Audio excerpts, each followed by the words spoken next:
Bunda, mari kita jujur sejenak. Pernikahan memang penuh warna, kadang bahagia, kadang juga penuh tantangan. Banyak dari kita tumbuh dengan berbagai mitos tentang pernikahan yang diwariskan turun-temurun, tanpa pernah benar-benar kita pertanyakan. Salah satunya, mitos terbesar yang sering kita dengar, bahwa kebutuhan utama suami hanyalah soal ranjang. Padahal kenyataannya jauh lebih dalam dari itu. Suami, sama seperti istri, adalah manusia yang kompleks, punya kebutuhan fisik, emosional, dan mental yang saling berkaitan. Seringkali, kebutuhan emosional suami justru tersembunyi di balik diamnya, atau bahkan di balik candaan dan sikap cueknya.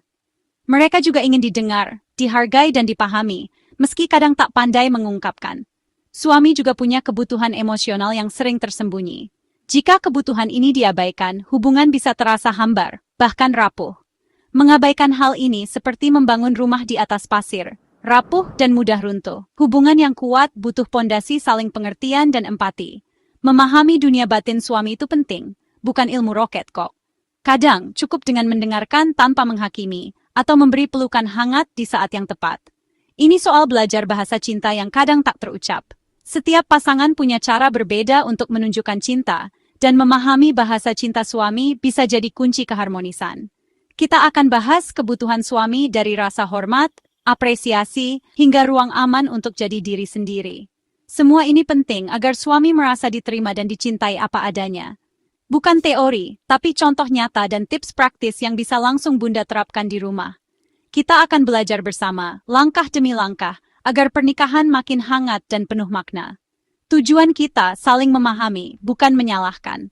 Karena pernikahan bukan tentang siapa yang benar, tapi bagaimana kita bisa tumbuh bersama. Pernikahan adalah tim, dan tim solid saling mendengar dan menghargai. Setiap anggota punya peran penting, dan saling mendukung adalah kunci kebahagiaan bersama. Yuk, mulai petualangan ini dan bongkar mitos terbesar dalam pernikahan. Bersama, kita bisa membangun hubungan yang lebih kuat, penuh cinta dan saling pengertian. Rasa hormat adalah bahan bakar utama bagi pria. Bagi banyak pria, rasa dihargai dan diakui oleh pasangan adalah kebutuhan emosional yang sangat mendalam. Ketika seorang suami merasa dihormati, ia akan lebih percaya diri, lebih semangat menjalani hari, dan merasa perannya sebagai kepala keluarga benar-benar berarti. Rasa hormat adalah validasi atas peran dan usahanya sebagai kepala keluarga. Ini bukan sekadar pujian, tapi pengakuan tulus atas kerja keras, tanggung jawab, dan pengorbanan yang ia lakukan setiap hari demi keluarga. Menurut Dr. Emerson Eggerichs, rasa hormat bagi pria sama vitalnya seperti cinta bagi wanita. Tunjukkan hormat dengan mendengarkan, tidak memotong pembicaraan, dan memberikan perhatian penuh saat ia berbicara. Hal-hal sederhana seperti mengangguk, tersenyum, atau menatap matanya saat ia bercerita, bisa membuatnya merasa dihargai. Hindari mengkritik atau mempermalukan suami di depan orang lain. Kritik di depan umum bisa melukai harga dirinya dan membuatnya merasa tidak dihargai. Sebaliknya, dukung dan tunjukkan kepercayaan pada kemampuannya, terutama di hadapan orang lain. Ucapkan terima kasih atas hal-hal kecil yang ia lakukan, seperti membantu di rumah, mengantar anak, atau sekadar mendengarkan keluh kesahmu. Pengakuan sederhana ini bisa menjadi penyemangat besar baginya. Menghormati bukan berarti menuruti semua keinginannya, tapi mengakui nilainya sebagai pasangan. Berikan ruang baginya untuk mengambil keputusan, dan libatkan dia dalam diskusi penting keluarga. Kurangnya rasa hormat bisa membuat suami menutup diri, merasa tidak berarti, bahkan mencari pengakuan di luar rumah, atau menjadi apatis terhadap keluarga. Hubungan pun bisa menjadi renggang dan penuh jarak. Sebaliknya, suami yang dihormati akan lebih terbuka, penuh kasih, dan melindungi keluarga. Ia akan merasa nyaman untuk berbagi, mengambil inisiatif, dan berusaha memberikan yang terbaik. Hormat itu investasi jangka panjang dalam keharmonisan rumah tangga. Tatap matanya, dengarkan ceritanya, dan berikan panggung utama untuknya saat ia ingin berbicara. Tunjukkan bahwa pendapat dan perasaannya penting dalam keluarga. Dengan menabur benih hormat, kita menuai buah kehangatan, kerjasama, dan kebahagiaan dalam keluarga. Hubungan pun akan terasa lebih erat dan saling mendukung. Jadikan hormat sebagai kebiasaan sehari-hari, bukan hanya saat ada masalah. Dengan begitu, cinta dan kepercayaan akan tumbuh subur di dalam rumah tangga. Setelah hormat, suami butuh apresiasi. Ini vitamin harian yang menjaga semangatnya. Jangan anggap remeh ucapan terima kasih atas usahanya, sekecil apapun. Apresiasi bisa berupa pujian saat ia memperbaiki sesuatu, atau sekadar menyambutnya dengan senyuman setelah pulang kerja. Tindakan kecil seperti membuatkan kopi atau memijat pundaknya juga bentuk apresiasi. Jika diabaikan, suami bisa merasa seperti mesin ATM, hanya dibutuhkan, tak pernah dihargai. Semangatnya bisa padam, hubungan jadi hambar, apresiasi itu seperti menyiram tanaman. Tanpa itu, semangatnya layu. Jangan tunggu momen besar, apresiasi hal kecil setiap hari. Pujian tulus membangun fondasi emosional yang kokoh. Mulai hari ini lebih murah hati dalam memberi apresiasi. Setiap pria punya impian dan kegelisahan. Istri adalah cheerleader nomor 1.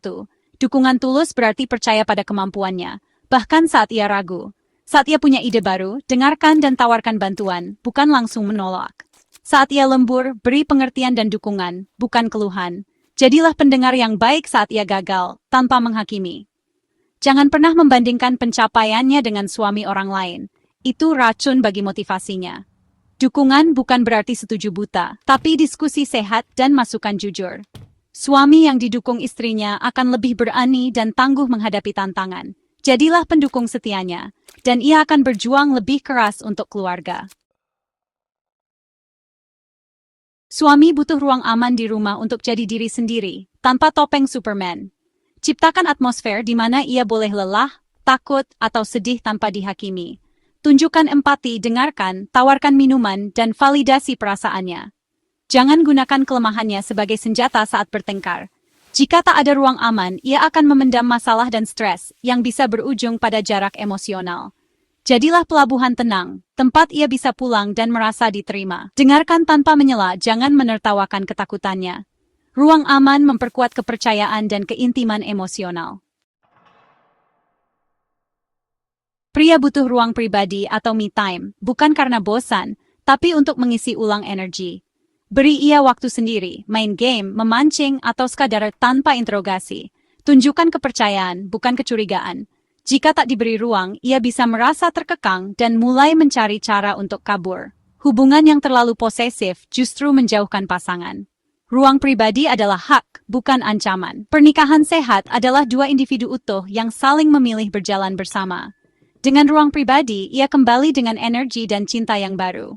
Anggap ini jeda iklan agar waktu bersama keluarga makin bermakna. Keintiman bukan hanya soal ranjang. Fondasinya adalah kedekatan emosional dan pengalaman bersama.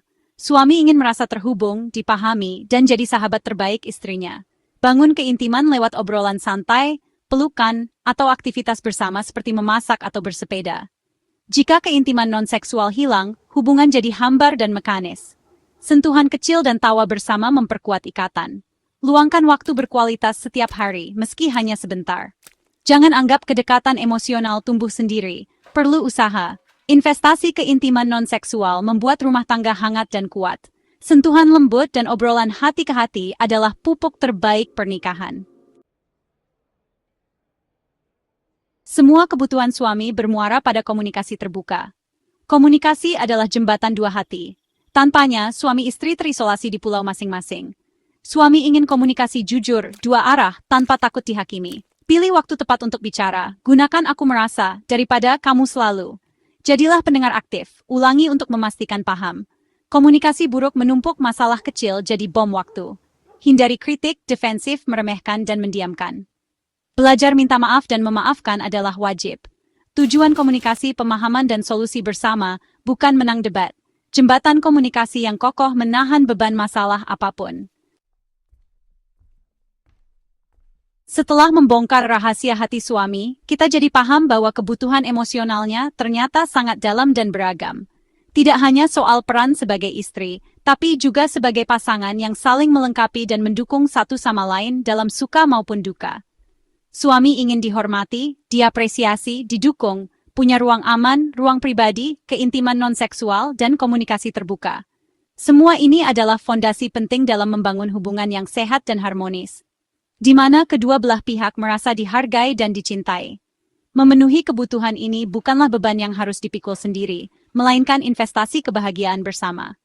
Setiap usaha kecil yang kita lakukan untuk saling memahami dan mendukung akan memperkuat ikatan cinta di antara kita. Pernikahan adalah tarian dua orang yang terus belajar bergerak selaras, meski irama hidup kadang berubah. Kadang kita harus menyesuaikan langkah, kadang kita belajar untuk saling menuntun. Langkah kecil, seperti ucapan terima kasih, pelukan hangat, atau sekadar mendengarkan tanpa menghakimi, bisa membawa perubahan besar dalam hubungan. Hal-hal sederhana ini seringkali justru menjadi kunci keharmonisan. Tak ada pernikahan yang benar-benar sempurna, tapi selalu ada ruang untuk belajar, memperbaiki diri, dan bertumbuh bersama. Setiap tantangan adalah kesempatan untuk memperkuat komitmen dan saling memahami lebih dalam. Mulailah dari satu hal kecil hari ini, seperti menulis pesan manis atau membuat sarapan bersama, dan lakukan secara konsisten. Kebiasaan baik yang sederhana bisa menjadi pondasi kuat dalam membangun keluarga yang bahagia. Jadikan rumah sebagai surga, tempat di mana setiap anggota keluarga merasa aman, dicintai, dan dihargai. Rumah bukan sekadar tempat tinggal, tapi sumber kebahagiaan dan kekuatan untuk menghadapi dunia luar. Bagikan pengalaman Bunda di kolom komentar. Mari saling menginspirasi dan belajar dari kisah satu sama lain. Setiap cerita punya makna dan bisa menjadi pelajaran berharga bagi yang lain. Ingat, pernikahan bahagia adalah pilihan dan usaha yang harus dilakukan setiap hari. Dengan saling mendukung, menghargai, dan terus belajar, kita bisa menjadi pasangan hebat, bukan sekadar istri.